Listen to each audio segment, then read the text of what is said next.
السلام علیکم ورحمۃ اللہ۔ امید ہے آپ سب خیریت سے ہوں گے۔ پاکستان کا مطلب کیا؟ لا الہ الا اللہ اسلامی جمہوریہ پاکستان۔ پاکستان کے قیام کا واحد مقصد ایک آزاد خود مختار اسلامی فلاحی ریاست کا قیام تھا کہ جہاں پر مسلمان آزادانہ طور پر اللہ کے احکامات اور دین کی پیروی کرتے ہوئے اپنی زندگی کو بسر کر سکیں۔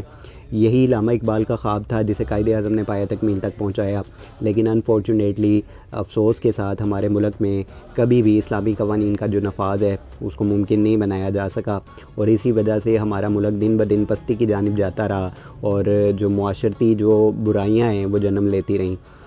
آج ایک انتہائی شرمناک، افسوسناک، غلیظ ترین، جس کی جتنی بھی سخت الفاظ میں مذمت کی جائے کم ہے، اسلام آباد کی ایک یونیورسٹی کامسیٹ، جس میں ایک انتہائی غلیظ اور غیر اخلاقی اور فحاشی پر مبنی ایک سوال جو ہے وہ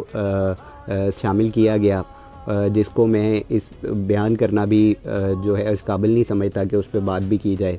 بہرحال یہ جو کامسیٹ یونیورسٹی ہے، اس کی جتنی انتظامیہ ہے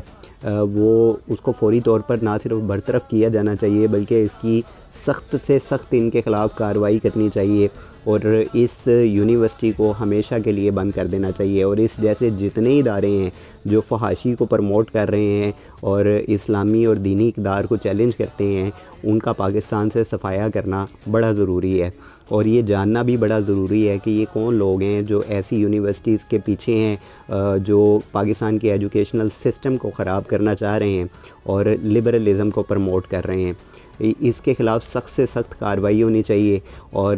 جتنے بھی ادارے اس طرح کے پاکستان کے اندر کام کر رہے ہیں، جو پاکستان میں موجود طلباء ہیں ان کی جو ذہن سازی کر رہے ہیں، ان کی کڑی سے کڑی نگرانی کرنی چاہیے۔ پاکستان کے ایجوکیشنل سسٹم کے اوپر یہ ایک سوالیہ نشان ہے، اور یہ انتہائی افسوسناک اور شرمناک غلیظ ترین حرکت ہے جو کامسیٹ یونیورسٹی اسلام آباد کی جانب سے کی گئی ہے۔